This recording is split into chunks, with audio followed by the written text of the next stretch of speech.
Good morning, everybody. How are you? It is a brand new week. My name is Lynn Dupuis. I am here for the wake up call. I'm going to, welcome everybody, first of all. It's great to see you. I hope that you had a great long weekend. I had a semi great long weekend. Started off last Friday. If you noticed, I was not here.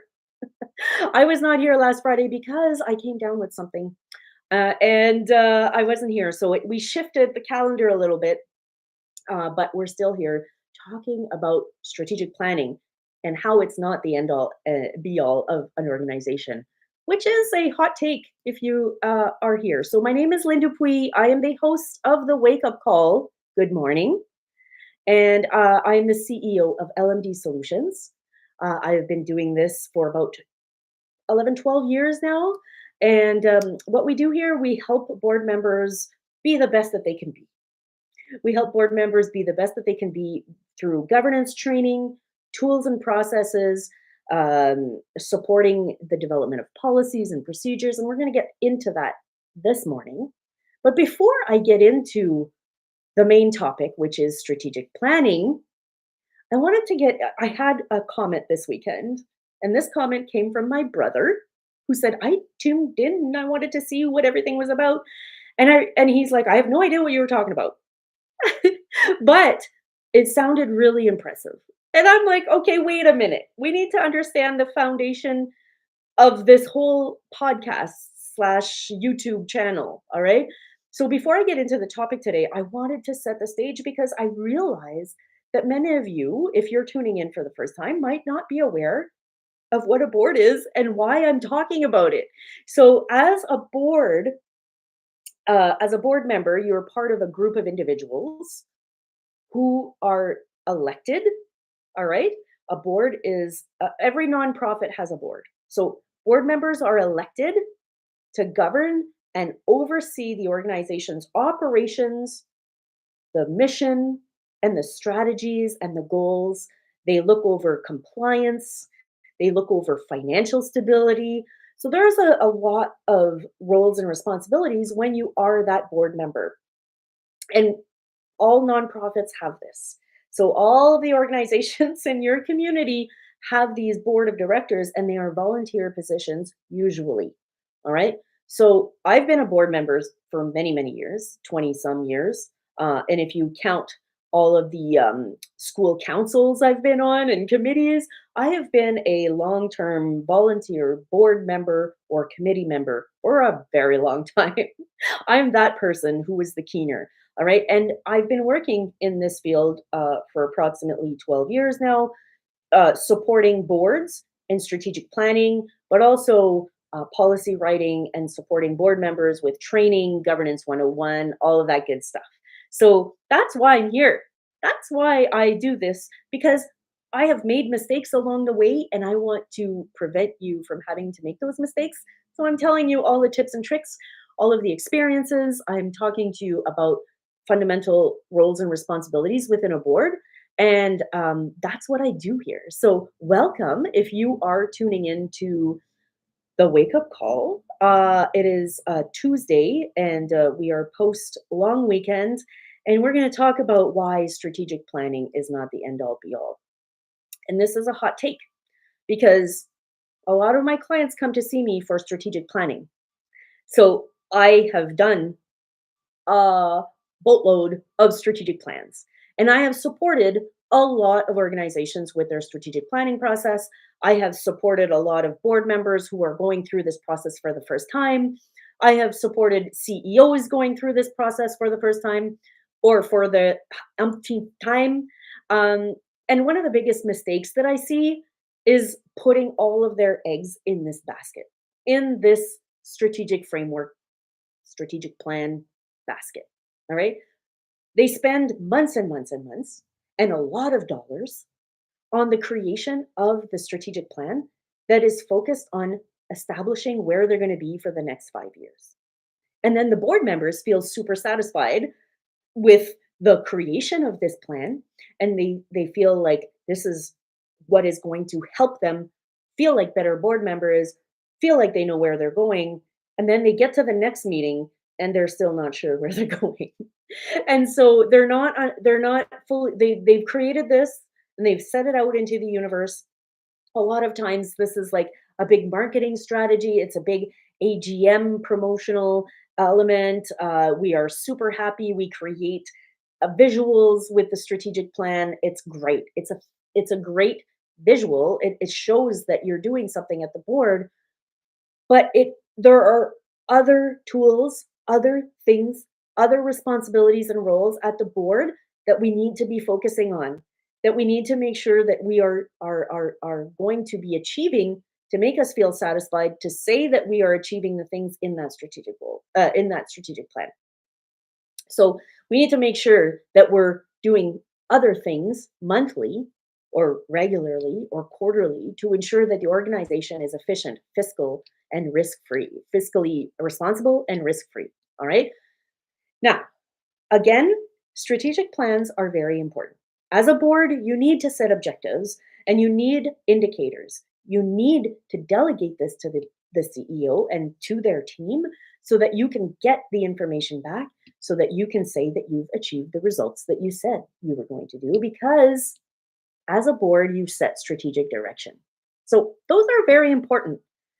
But if you're setting strategic directions in a beautiful template, in a beautiful document, and it's sitting there on the shelf and you pull it out every year or every 3 years or every 5 years and you say, oh, did we do this? Oh, no. Okay. Let's prepare though and set out, let's get another consultant to make another strategic plan because that one didn't really work. We didn't really, achieve anything because now we're looking at it and we didn't, we don't feel like we achieved anything. There are some critical steps missing there. All right. So if you're pulling it out every, so often and not reevaluating it every meeting or not getting reporting or not getting any monitoring, you're going to feel very dissatisfied with this strategic plan. All right. It's not the consultant's fault. I'm going to preach for my people. The implementation, the monitoring, the readjusting of a strategic plan is going to set you up for success. Not necessarily the type of person supporting you to accomplish this strategic plan one time during a 5-year cycle. All right. I feel this need to tell people this all the time. So this is there are other things during this cycle that you should be looking at as a board, not just the strategic plan, to make you feel satisfied in your job. All right. And today, I'm here to talk to you about that. Why the strategic plan, which is great, is not the end all be all. And I'm going to talk about a lot of that during this week. All right. What I want to talk to you about, though, is the other roles and responsibilities that you have to ensure once you're at the board level. So bylaws and policies. This is where you're like, I don't want to talk about bylaws and policies. I don't want to talk about this. Bylaws and policies are the framework for your organization. They are the legal documents that you have. They set the stage for your organization. All right? It's it's the they set how you're going to run meetings. They set who's going to be at your board. They set how you're going to make financial decisions, how you're going to make annual meetings function and work. And if you have membership, those kinds of things. Those are not in your strategic plan. All right. But they make your organization work. So the bylaws are the foundation of your organization. All of the information you need as a board member is usually found in those bylaws. And I am a bylaw governance geek. All right. So I will always have my bylaws close and I will always check them to see if they match to what we're doing and how we're setting direction and how we're setting up meetings and how we're uh, bringing in new members, for instance, or voting in people to come to the board. So those bylaws, if you have not seen them within your organization or they're not in your organizational binder or your platform for your board, you might want to ask about it and see if you can dig those up and check them out. The policies that you use as an organization, those governance policies that run your board meetings that run how you're going to delegate information, those policies are based on the bylaws. All right. So usually there can be other ones because you kind of realize that you need a few other policies if you're accredited or you need a certain thing, but they should technically all streamline or um, come from the bylaws that you established or at the beginning of the onset of your organization. The bylaws, by the way, have to be reevaluated. You should be looking at those regularly and seeing if they still align, or seeing it's not always if they align with what you're doing, it's is what you're doing aligning with the bylaws, all right? What you set out to do in the first place. All right. In the roles and responsibilities of the board, again, I'm not talking about strategic plans. Strategic plans are another thing. We have roles and responsibilities that we have to be doing as board of directors. And these are not outlined in how in a strategic plan. They are outlined in your bylaws, in your policies. And clarifying those roles and responsibilities are going to help you pinpoint what you have to be doing as a board. All right. So, understanding roles and responsibilities will help you work as a team, are going to make effective decision making, are going to help you make effective decision making, and they're going to uh, help you to understand why and what tools you need and what information you can ask from your CEO or from other uh, professionals or within the organization to help you make sound decisions when you're sitting at the board. Again, decision making, roles and responsibilities, those are anchored in a bylaw, in policy, or in a mandate, and not in your strategic plan. Right? Okay. The last one, and I have the numbers girl here, Mel, who is my operations manager or operations director. She's probably thinking, "Yeah, Lynn, you've got other things here. You've got financial responsibilities, risk mitigation, audits." Yes, that's my next point. Finance. All right. When you're a board member, you are responsible for overseeing the financial management. I know you so well. Yeah, I do. So you are responsible to grasp what's in those financial statements. Now, you all know me from here. You all know me. If you know me, or if you're just tuning in for the first time, let me tell you, finances are not my strong suit. I love governance. I love all of the rest. Finances are difficult, even after 20 years. So take it from me. If you're sitting there at the board and you're not understanding your financial statements, it is your responsibility to either ask for more clarity, ask them to create documents that are more efficient or effective for you or you can understand, but it's also your responsibility to get training and to understand what you're looking at, because that is a really important um, responsibility that you have. It's a really important role that you have to take on.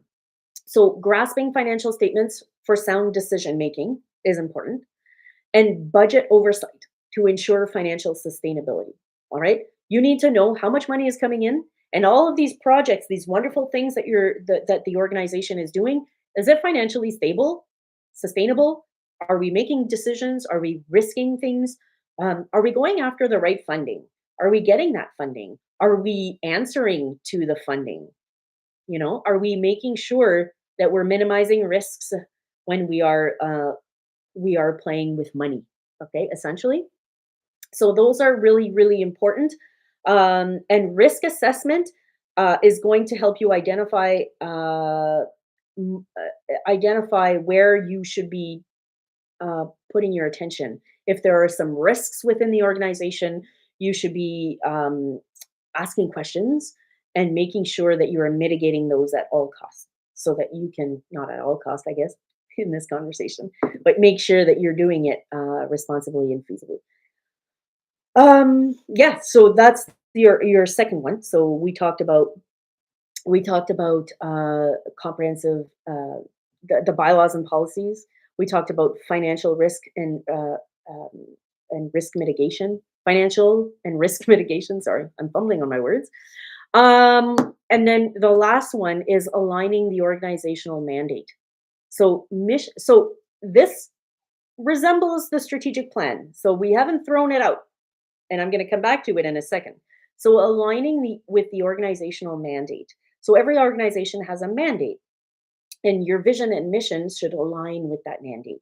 So you should, as a board, ensure actions align with the organization's mission. So if you're an organization that is working in social services, you want to make sure that you're not missing the boat with your actions, with your projects, with the funding that you're going to get, because that is tempting. We'll see what kind of funding we can get and then try to make it fit with our mandate. You might want to be careful with that. So, boards should ensure that actions align with the organization's mandate and their mission, and then the vision aligns with the strategic choices for the long term success that we're looking at. So, the vision is that 10-year, 20-year like goalposts that we're trying to achieve. The mission is how we're going to get there. All right. And those things should match with the mandate that you set out. Right. And if you're not, then it's not that you have to change your mandate, it's that you have to change your projects or your objectives. So they have to align. Nothing prevents you from going to reevaluate all of that, right? But as an organization, um, you're going to want to do that. Legal compliance and ethical standards as well, right? We have to comply with legal requirements. We have to that organizational mandate is is also a legal requirement. So as an organization, you have a legal requirement to follow that mandate that you set out. That's why you exist, and you're going to have to be compliant. So upholding ethical standards builds trust within and outside of the organization. So where are we in terms of the organizational mandate? Are we following that? Are we compliant with what we said we were going to be doing? Sometimes there's like accreditation or your government funding relies on this, and if you are a government funded body and you have a specific mandate and they're funding you for that, but your projects are like on the side and they're not really aligning with that, you're as a board, you should be questioning that and say, are we really in compliance with what we said we would be doing? Are we really achieving the mission and the vision that we set out as a board? So those things are in the strategic plan. Yes, they are. And those are very important. And you should be really looking at those things. And within your strategic plan, so here's where I tie it all back into the strategic plan, is that I always try to encourage boards to include governance and operations within their strategic plan. Why do I do this? Because you spend, 80% of your time working with your operations and your governance. And if you're not putting the attention on this specific objectives or this area of focus, and you're kind of going on, you're focusing on all of the other objectives like uh, the areas of focus like your programming or so on, you're you're missing the boat because a lot of your organization depends on your governance and your operations, and that is super important. So you're going to hear me say that over and over again. Include this work and monitor this work and evaluate this work and make sure that it's showing up in your strategic plan, because during the year, 3 years or 5 years, you're going to want to make sure as a board member that taking you're keeping track of this work. If you set out to have better operations, better governance within 3 years, including training and financial responsibilities and risk mitigation in your strategic plan as objectives, because you want to make sure that we're doing that properly, include that in your strategic plan, monitor it, include, these important pieces of your governance practice.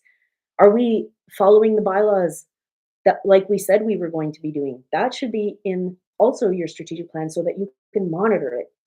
If you're monitoring frivolous objectives, but you don't know how you're going to be measuring it, and you're not bringing back that information as a board, your strategic plan will fall flat and you're going to miss the boat. Because I won't, as a board member, sometimes I'm like, I don't know how we're going to be able to measure this. How will we know that we're doing a good job as a board if our strategic plan is vague and then we have all of these risks that we're kind of feeling, we're not, we're uncertain about how we're doing as a board. But the strategic plan is nice and it's pretty, but I still feel really uncertain on how we're achieving the goals. So this is probably my biggest complaint at a board level, is that the people uh, don't feel certain that they're doing a good job or achieving the goals and the results that they're trying to achieve. And I hope that you're not feeling that. But if you are, know that we can course correct and we can make sure that we're achieving those goals and those um, responsibilities. So if you enjoyed this chat, I hope you did. We're over our 20 minutes. Sorry, we're over our 20 minutes, and I hope that you appreciated that. So, strategic plan, not your end all be all. It is important, but there are so many tools. And tomorrow we're going to talk about those tools a little bit more and why we need them and how we're going to be using them within the framework of your board. So, I hope that helped you. And I hope that you'll be back tomorrow. Have a good day. I don't see any questions. I see here, merci d'avoir fait la mise au point. Bienvenue. I hope that you enjoyed that. Merci d'être là. Et à la prochaine. See you later.